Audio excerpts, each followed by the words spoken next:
Ni siku ya 31 mwezi Machi mwaka 2022, ikiwa ndiyo siku ya mwisho ya mwezi huu wa tatu. Natumai kwamba umeshinda vyema. Salamu alaykum, hujambo na karibu kwenye toleo jingine la taarifa za Darubini ya Channel 1. Na bila shaka ni fahari yetu siku zote kujumuika nawe kwenye taarifa zetu jioni ya leo.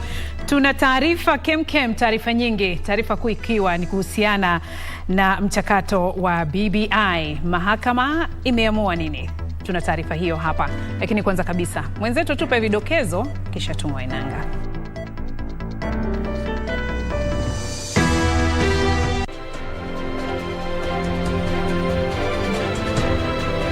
Rege yafikia kikomo baada ya mahakama ya juu kutupilia mbali rufaa dhidi ya uamuzi wa mahakama ya rufani uliositisha mchakato wa BBI.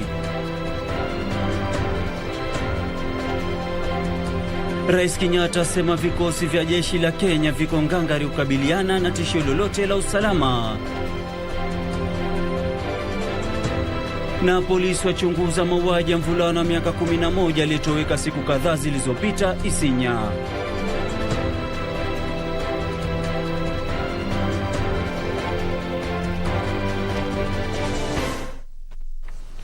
Mimi naitwa Ahmed Juma, Bhalo ukipenda nite AJB, mwenzetu wa lugha ishara ni Lensa Odingo. Na mimi naitwa Beatrice Gatonye. Karibu kwenye taarifa za jioni ya leo. Rais Uhuru Kenyatta ameelezea kuridhika kwake na hatua ya serikali ya kuwekeza na kuboresha mafunzo ya kijeshi, kuhakikisha maafisa hao wana uwezo na ujuzi wa kutosha kukabiliana na changamoto ibuka za kiusalama. Rais Kenyatta amesema serikali imetekeleza marekebisho muhimu ya kusaidia kuboresha maslahi ya maafisa wa usalama na kuwapa usaidizi na vifaa vya kutosha ili kuilinda nchi hii. Rais Kenyatta alikuwa katika eneo la Lanet hii leo kuongoza hafla ya kufuzu kwa makadeti wa jeshi la Kenya waliokamilisha mafunzo ya kitaaluma ya mwaka mmoja katika chuo cha jeshi la KDF. Rais alisisitiza kujitolea kwa serikali kuviboresha vikosi vya usalama nchini na kuvifanya kuwa vya kisasa. You join the Defense Forces, graduates, at a moment in our history where public investments in the security sector have secured the modernization not only of the training of our security forces, but have also ensured that our training is abreast with the challenges of an ever-evolving security environment. Wakati huo rais alipongeza uongozi wa vikosi vya ulinzi nchini kwa kujitolea kuhakikisha kuwa mafunzo yanayotolewa kwa vikosi vya Kenya yanavyoandaa ipasavyo kuwajibika katika mazingira ya aina yoyote ya kiusalama. During this period, you have undergone professional training that has equipped you to become leaders in various units within the Kenya Defense Forces. Therefore, as your Commander-in-Chief, I solemnly acknowledge your salute as a mark of your transition from a civilian to a commissioned officer. Katika kuimarisha ushirikiano na mataifa mengine katika kuboresha usalama katika kanda hii, Rais Kenyatta alipongeza chuo hicho cha kijeshi kwa kuendelea kuwapa mafunzo makadeti kutoka mataifa mengine. Huku akitambua kuwa vitisho vya usalama ambavyo taifa hili linakabiliwa navyo haviwezi kudhibitiwa na jeshi peke yake, rais alitoa wito kwa Wakenya kutoka matabaka yote nchini kushirikiana kuhakikisha kuwa usalama unadumishwa nchini na kuimarisha umoja wa taifa na kuzingatia maadili ya kuvumiliana na undugu. Akiongea wakati wa hafla hiyo, Commandant wa chuo hicho cha kijeshi Meja Jenerali Fatuma Ahmed alisema kuwa taasisi hiyo inatoa mafunzo yanayozingatia zaidi maadili ili kuwapata wanajeshi waliohitimu kwa viwango vya juu. The aim of this training has been to transform them from civilians to military officers and prepare them for future leadership of the Kenya Defense Forces and allied countries. Maafisa waliohitimu hii leo watakwenda kulitumikia jeshi la Kenya katika nyanja mbalimbali, huku Rais Uhuru Kenyatta akiwataka kufanya kazi zao kwa ustadi. Yusufar nikiripotia Darubini kutoka Lanet, Nakuru. Naam, shukran sana Yusuf. kafara. Na kando na hayo, ukosefu wa makao ya kuwalea manusura wa dhulma za kijinsia umetajwa kuwa kikwazo kikuu katika juhudi zinazofanywa na wadau kukabiliana na visa hivyo. Mwakilishi wa kina mama katika kaunti ya Nairobi, Esther Passaris, ametoa wito kuwe na ushirikiano kabambe katika kushughulikia maslahi ya manusura wa dhulma za kijinsia. Akizungumza kwenye kikao kuhusu makao ya waathiriwa wa visa vya dhulma jijini Nairobi, Passaris alisema mipango ya kubuni makao ya kitaifa ya waathiriwa hao imefikia hatua muhimu. Ni chini ya muda wiki moja tangu Judith Anyango, mwanamke wa umri wa makamo kutoka kaunti ya Siaya, kunusurika kifo baada ya kudhulumiwa na mumewe kwa madai ya kukataa kushiriki tendo la ndoa. Akanitoa kwa usingizi, nikasikia tu upanga kwa kichwa. Judith ni miongoni mwa zaidi ya 40% ya wanawake ambao kwa mujibu wa ripoti ya uchunguzi kuhusu afya na idadi ya watu ya mwaka 2014 wamewahi kupitia dhulma za kijinsia. Na huku juhudi zikifanywa kuhakikisha waathiriwa hao wanapata haki, wadau wamesikitishwa na kutokuwepo kwa vituo vya kuwahudumia manusura hao. There are various challenges facing the national government and county governments' efforts in creating safe shelters. For instance, the government rescues but has no shelter for that purpose, and therefore refers survivors of trafficking to the existing non-state shelters. Wadau hao waliokuwa kwenye mkutano wa kwanza wa kitaifa kuhusu makao ya wahanga wa dhulma za kijinsia jijini Nairobi pia walitaja mianya kwenye sheria ambayo inatatiza usajili na ustawishaji wa makao ya waathiriwa. The legal status of shelters in Kenya poses a challenge in that most state spaces are registered as charitable children institutions, yet they cater to children and adults. The regulatory frameworks for shelter is the same as that used for children homes, yet interventions and goals differ. Unfortunately, we've not been able to directly help the shelters, but we've been able to help the survivors. And the reason why we've not been able to help the shelters is because majority of you are registered as NGOs. Now, when you're registered as an NGO and not a CBO or a self-help group, you end up in a bracket which is considered completely well-funded. Wakati wa mkutano huo, mwakilishi wa kina mama katika kaunti ya Nairobi, Esther Passaris, alisema mipango ya kubuni kituo kinachomilikiwa na serikali cha kuhudumia wahanga wa dhulma za kijinsia jijini Nairobi imefikia hatua kubwa. Nikiripotia Darubini, naitwa Safin Aching Ouma. Shukran Safina Chingouma kwa taarifa hiyo. Tusonge mbele. Mahakama ya juu imetupilia mbali rufaa dhidi ya uamuzi uliositisha mchakato wa marekebisho ya katiba chini ya mpango wa maridhiano BBI, ikisema mswada wa marekebisho ya katiba wa mwaka 2020 ulikiuka katiba. Majaji watano wa mahakama hiyo walisema kwamba rais hawezi kuanzisha utaratibu wa kubadilisha katiba, lakini majaji wawili walitofautiana na maoni hayo, wakisema rais hakuwa muasisi wa mchakato huo. Hata hivyo, majaji wote walikubaliana kwamba rais analindwa na katiba na hawezi kushtakiwa akiwa mahakamani, akiwa mamlakani. Na Ben Chumba anatuarifu. Kwenye uamuzi wa kurasa 1500, jopo la majaji 7 wa mahakama ya juu ulichanganua masala 7 yaliyohitaji kushughulikiwa kwenye rufaa iliyowasilishwa na mwanasheria mkuu. 5 kati ya majaji hao walifikia uamuzi kwamba rais hawezi kuanzisha mchakato wa marekebisho ya katiba.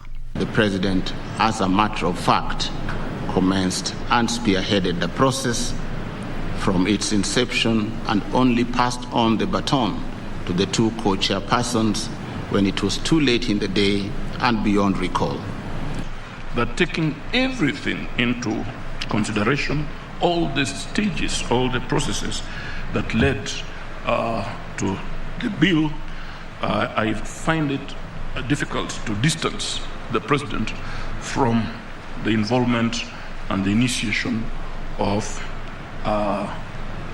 the popular initiative. Hata hivyo, majaji Isaac Lenaola na Njoki Ndung'u walitofautiana na maoni hayo, wakisema kwamba rais hakuwa mwanzilishi wa mswada wa marekebisho ya katiba mwaka 2020. It is therefore my conclusion that the promoters referred to in this bill are Dennis Waweru and Junet Mohammed. The record speaks for itself. That process was only undertaken by Dennis Waweru and Junet Mohammed, and there is no place in which I have found in the record the role of the president. And therefore, on that narrow issue, I have disagreed with the Chief Justice. Mahakama hiyo ilitupilia mbali maamuzi ya mahakama kuu na ile ya rufani kwamba dhana ya muundo msingi wa katiba inaweza kutumiwa hapa nchini. The extent that the basic structure doctrine limits the amendment power contrary to the express terms of Chapter 16 of the Constitution, it does not apply to the Constitution of Kenya. Hali kadhalika majaji hao walikubaliana kwamba rais amelindwa na katiba na hawezi kushtakiwa akiwa mamlakani. Uamuzi huo umewadia wakati jaji mkuu Martha Koome akitoa onyo kali kwa mawakili dhidi ya kutumia mitandao ya kijamii kujaribu kushawishi uamuzi wa mahakama. Baada ya miaka miwili ya mzozo wa kisheria kati ya wanaounga mkono mchakato wa BBI na wale wanaopinga jitihada za kubadilishwa kwa katiba, jopo la majaji 7 likiongozwa na jaji mkuu Martha Koome limetia msumari kwenye mbao kwa kusema kwamba rais hapaswi kuwa mwanzilishi wa shughuli ama mchakato wa kubadili katiba. Ben Chumba, Darubini. Na taarifa yake mtazamaji Ben Chumba inatukamilishia awamu ya kwanza ya taarifa hizi za Darubini ya Channel 1. Na bila shaka tutakuwa na fahari yetu ama itakuwa fahari yetu kurejea baada ya muda mfupi, hivyo basi usiende mbali.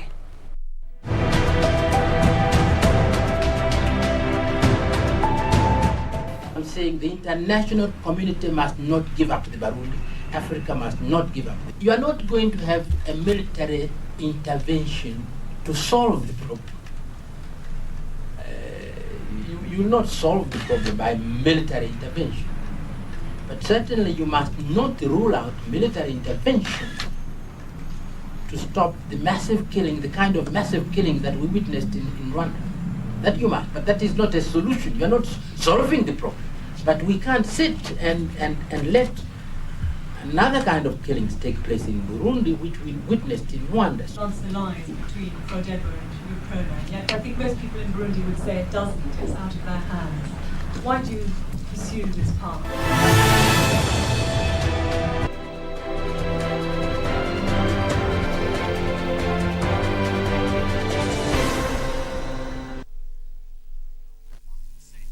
Nimefanya biashara kwa muda mrefu, lakini raundi hii maisha yamekuwa magumu. Gas nilikuwa najaza na 700, sasa hizi imekuwa ni 1400. Despair. I will strive to eradicate this feeling among majority of Kenyans. We will remove the curse of poverty on Kenyans. Promises, but Kenyans want solutions now. Where are we? How did we get here? What are the solutions? The choking inflation, a 2-day KBC special coverage on the high cost of living. Do you have a news story to share with KBC? Get in touch swiftly on email news@kbc.co.ke or call 0723-892-654 or 0734-780-124.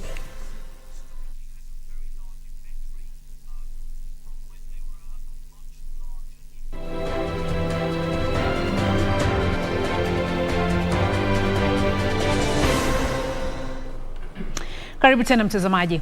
Maafisa wa polisi katika eneo la Isinya wanachunguza kifo cha mvulana wa umri wa miaka 11 ambaye mwili wake ulipatikana kwenye boma moja lisilo na watu siku chache baada ya kutoweka. Uchunguzi wa kimatibabu umeonyesha kuwa mvulana huyo alifariki kutokana na majeraha kichwani. Familia ya mvulana huyo imehimiza polisi kufanya uchunguzi wa kina ili kuwanasa waliotekeleza ukatili huo. Ni katika chumba cha kuhifadhi maiti cha hospitali ya kijamii ya Shalom. Jamaa na marafiki hawajaamini kuwa wamempoteza mpendwa wao. Marehemu Emmanuel Kibet Kipkemboi mwenye umri wa miaka 11 alitoweka jioni ya tarehe 26 mwezi huu. Mwili wake ulipatikana katika nyumba moja iliyo na vyumba vitatu vya kulala ambayo haikuwa na watu, kilomita chache kutoka nyumba ya wazazi wake ukiwa umeloa damu. Alipotea Jumamosi mwendo wa saa 8. So tumekuwa tukitafuta mwili, niposa jana asubuhi ndo tukaitwa hapo mahali tunaishi Jamii Bora kuwa kuna mwili ambao umepatikana ndani ya nyumba kwenda kutizama, ndo tukamuona ni mtoto wetu ambaye aliuawa kinyama. Kwa mujibu wa uchunguzi uliofanyiwa maiti hiyo katika hospitali ya Shalom huko Athi River, mwili huo ulikuwa na majeraha 17 ya kudungwa kisu kichwani na shingoni. Upasuaji umefanywa na wametueleza kuwa amedungwa visu kwa kichwa karibu 17, na pia kuna deep cuts kwa upande wa kisogo pande zote mbili, na pia kwa mkono ambapo pengine alikuwa anajaribu kujikinga. Familia yake inataka kutendewa haki haraka iwezekanavyo.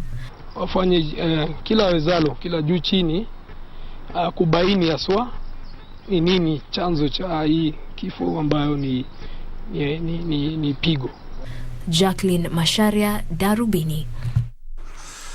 Ni taarifa ya kusikitisha na tunatakia familia utulivu wakati huu. Na kando na hayo, mtazamaji, ni kwamba mahakama ya Kibra imeagiza kukamatwa kwa ndugu wawili, Paul Ndichu na Edward Ndichu, kwa kukaidi agizo la mahakama. Kaka hao wanakabiliwa na shtaka la kushambulia na kujeruhi.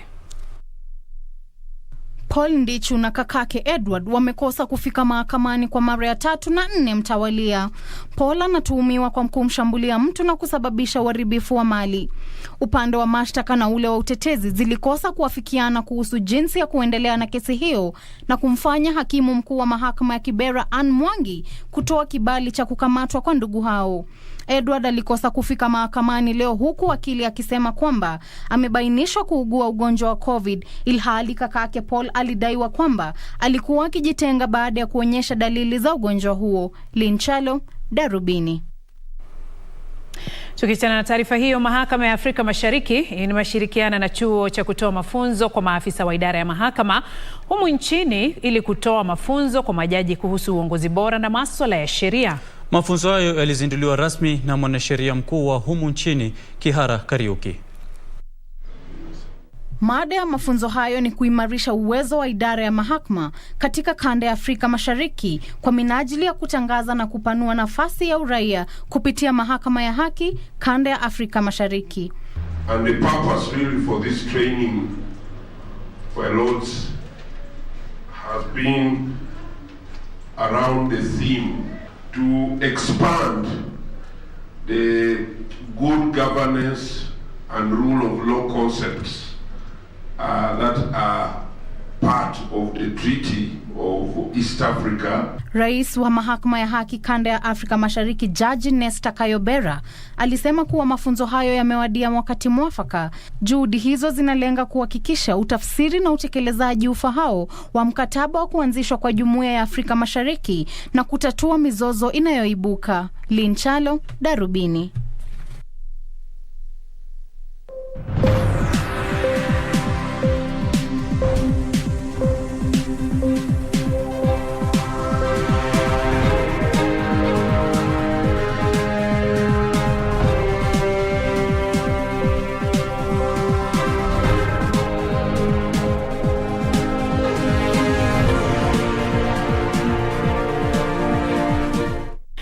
Karibu tena. Sasa tuangazie hizi za biashara. KD yuko upande ule mwingine na za spoti, na kisha hapo baadaye tutakuwa tukiangazia masuala ya lugha ishara. Wakenya wanapasa kutarajia upungufu wa bidhaa zinazouzwa ugenini pamoja na kupungua kwa idadi ya watalii wanaozuru Kenya katika muda wa miezi kadhaa ijayo kutokana na msukosuko wa kifedha duniani. Kwa mujibu wa wataalam kutoka kampuni ya Ernst & Young, Wizara ya Fedha inatafakari kudhibiti bei za bidhaa na kutoa vishawishi kwa wadau wa sekta ya utalii ili kuikinga sekta hiyo dhidi ya makali ya msukosuko wa kifedha. Tazama. Sekta ya utalii ambayo imeanza kufufuka baada ya janga la COVID-19 huenda ikajipata tena kwenye lindi la msukosuko wa kifedha duniani katika kipindi cha miezi kadhaa ijayo.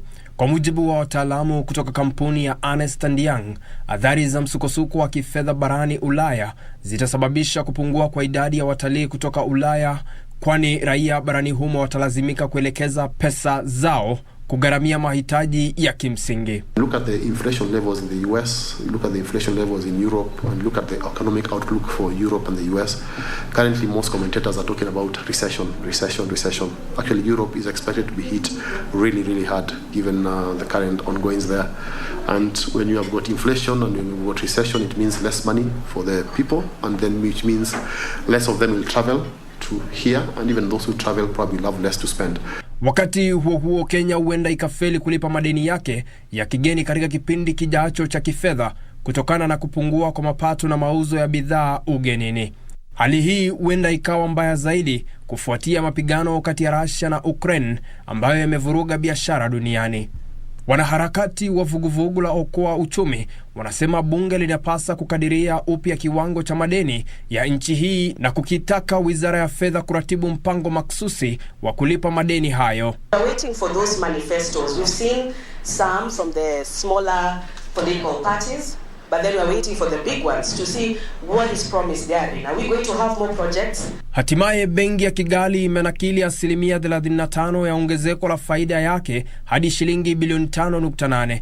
Benki hiyo imesema kuwa faida hiyo imetokana na mikakati madhubuti ya kuimarisha mtaji na mapato ya benki hiyo. Aidha, akiba za wateja wa benki hiyo ziliongezeka kwa 23%. Nikiripotia Darubini, jina langu ni Sebastian Lazon.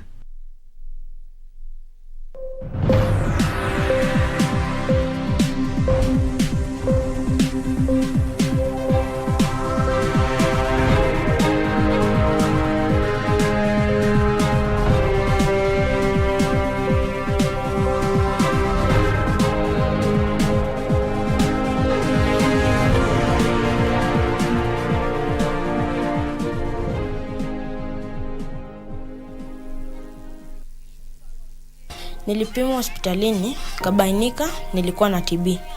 Nilianza matibabu ya TB mara moja. Nilimeza dawa zangu bila kukosa kwa muda unaofaa, kama nilivyoshauriwa na daktari.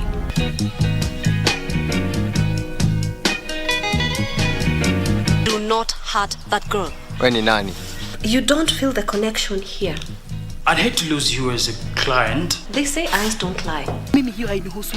Hebu soga nipite. Soga. Get out. Nani anataka wasaliti kwa nyumba yake? Pata matibabu bila malipo katika hospitali zote za umma. Tujijali, tumalize TB. Ujumbe huu umeletwa kwako na Wizara ya Afya na washirika wake. Mwongo mmoja umekamilika. Obe mami ntogaki. Twarejea kwa udi na uvumba. Kwa vishindo si haba. Speak English. Nderemo na vifijo. Tulia tuli. Maana mambo si kama kawaida tena. Kwani kupitia runinga yako ya KBC ushapata tarehe. Vitimbi hivi karibuni.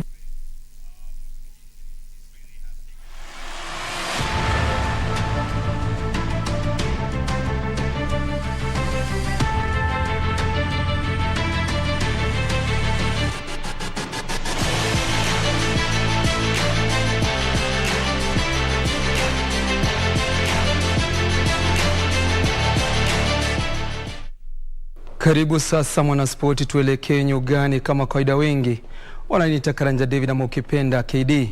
Marufuku ya Kenya kutoshiriki shughuli zozote za soka imeidhinishwa na shirikisho la soka duniani FIFA kwenye mkutano ulioandaliwa nchini Qatar. Tarehe 24 mwezi Februari, kinara wa FIFA Gianni Infantino kwenye mkutano wa baraza kuu alisema kulikuwa na mwingilio wa shughuli za soka katika mataifa ya Kenya na Zimbabwe. Mwezi Novemba mwaka uliopita, waziri wa michezo Amina Mohamed aliwapiga marufuku maafisa wa FKF na kufunga ofisi zao kwa kile alichokitaja kuwa matumizi mabaya ya fedha. Hatua hii ya FIFA ina maana kuwa Kenya huenda ikakosa kunufaika na miradi ya mafunzo ya FIFA na vile vile CAF.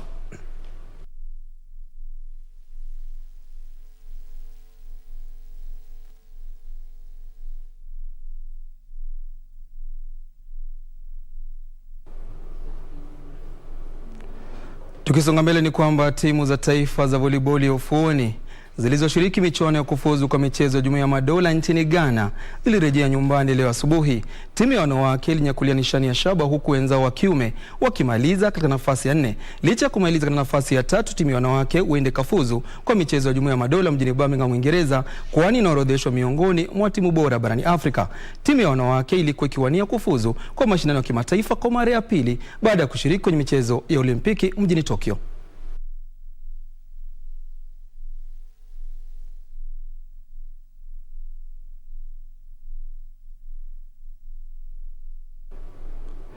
Tukiangazia mchezo walionazo senti gofu.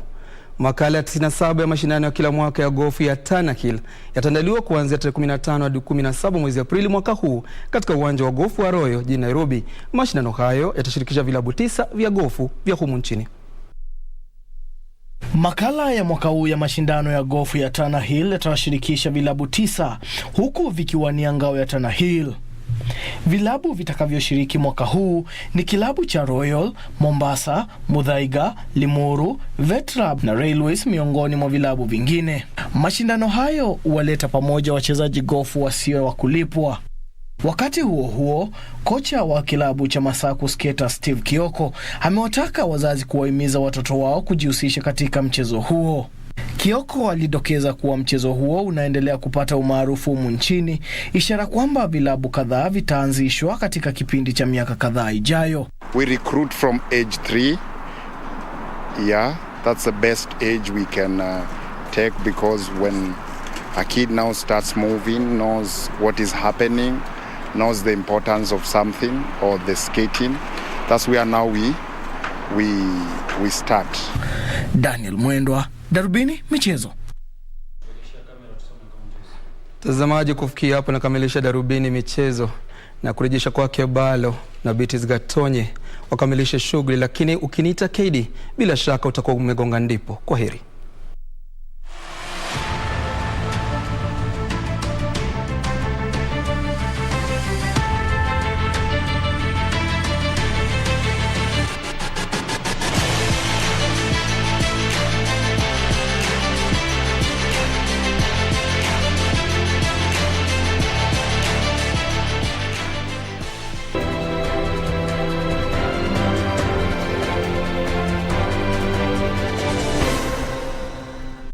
Na mtazamaji, tukiachana na sport, shughuli ya kusajili wanabodaboda inaendelea kote nchini, na sasa serikali imeelezea matumaini ya kuvuna mapato zaidi kutokana na sekta hiyo baada ya kulainisha shughuli zake. Katibu katika Wizara ya Uchukuzi Mhandisi Joseph Njoroge amesema serikali imejitolea kulainisha sekta ya bodaboda inayoajiri zaidi ya watu milioni 2 kwa kuweka kanuni za usalama wa wanabodaboda na wateja wao. Taarifa mseto ni kwenye magatuzi.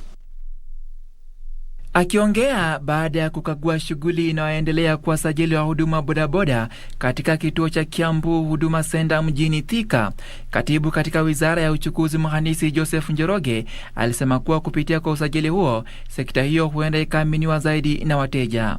Katika kaunti ya Kisii, shughuli hiyo ilizinduliwa na katibu katika Wizara ya Mpango Maalum Enosh Momanyi. Sasa imefika wakati ambapo serikali imesema ni vizuri tuwe na an organized sector kama vile upande wa magari.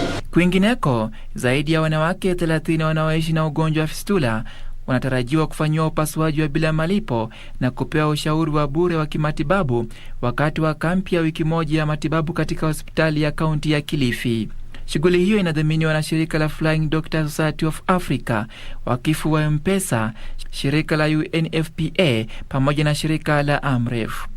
We need to make sure that as humanitarians we address the audiences in an equitable and fair basis in order to expand and to be honest and to be faithful to our humanitarian mandate. Na polisi katika mji wa Iblis huko Kajiado walilazimika kuitoa punda moja iliyokuwa imeathirika na ugonjwa wa rabies na ambayo imekuwa ikirandaranda katika eneo hilo katika siku 2 zilizopita. Tunaomba wahusika wa health kwa haraka sana watusaidie kuondoa punda. Manake ziko punda wawili, mdogo na mkubwa. Inaonekana huyu mdogo alikuwa anakimbiza mama yake mpaka akamuuma na kamuua. mapolisi, tukaripoti kwa polisi na polisi wakakuja pia kwa haraka kutusaidia sababu ilikuwa imeshikwa na ukichaa.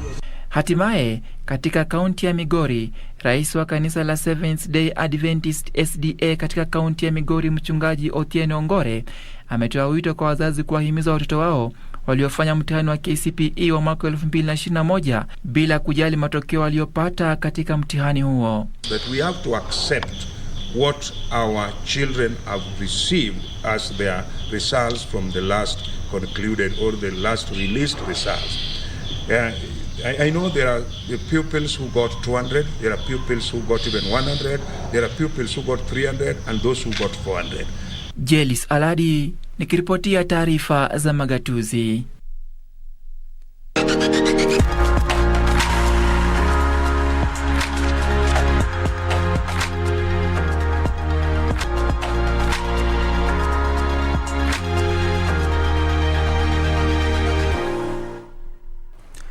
Na mtazamaji, umefikia wakati wa kuingia darasani na mwalimu Gatonye, tujifunze mengi kuhusiana na lugha ya ishara. Na siku hii ya leo pia tunaendelea kupokea maombi ama request kutoka watazamaji, na nilikuwa nimemwarifu Beatrice kwamba mimi pia nimekuwa nikipokea request na niko hapa kwa niaba ya walioniuliza. Mtu alikuwa anauliza anataka kujua mitandao ya kijamii kwa lugha ya ishara, tukianza na mtandao wa Facebook.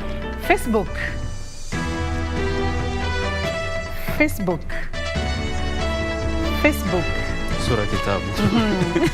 Sura kitabu. Mwingine akauliza, alafu yeye bado alikuwa anasema pia anataka kujua mitandao ya kijamii baada ya Facebook, Twitter.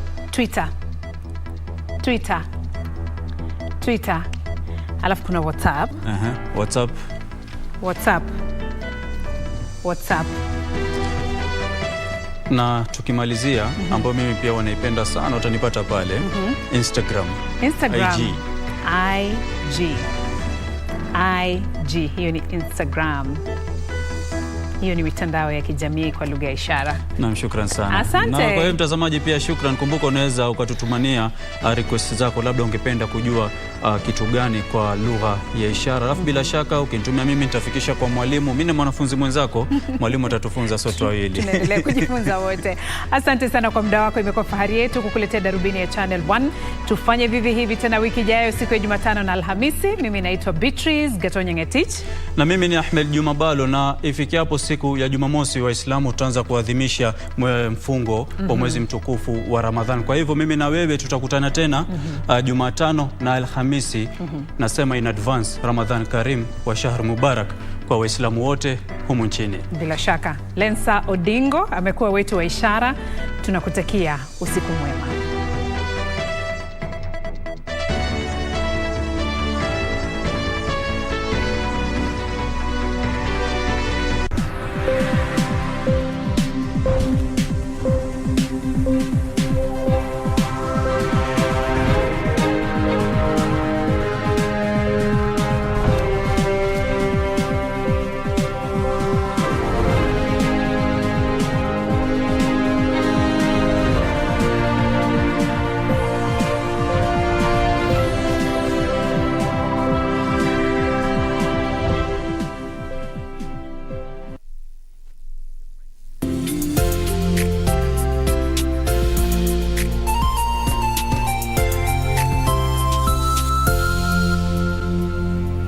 To get control your thinking as your skiza tune, dial *811*961#. Did you know that you have complete control over everything that surrounds you?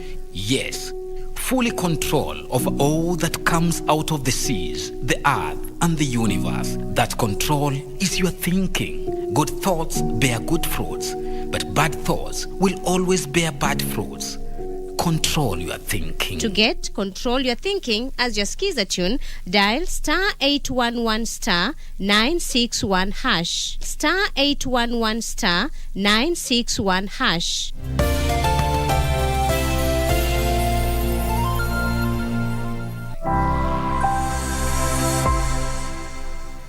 Mtalala vipi baada ya ulichokifanya?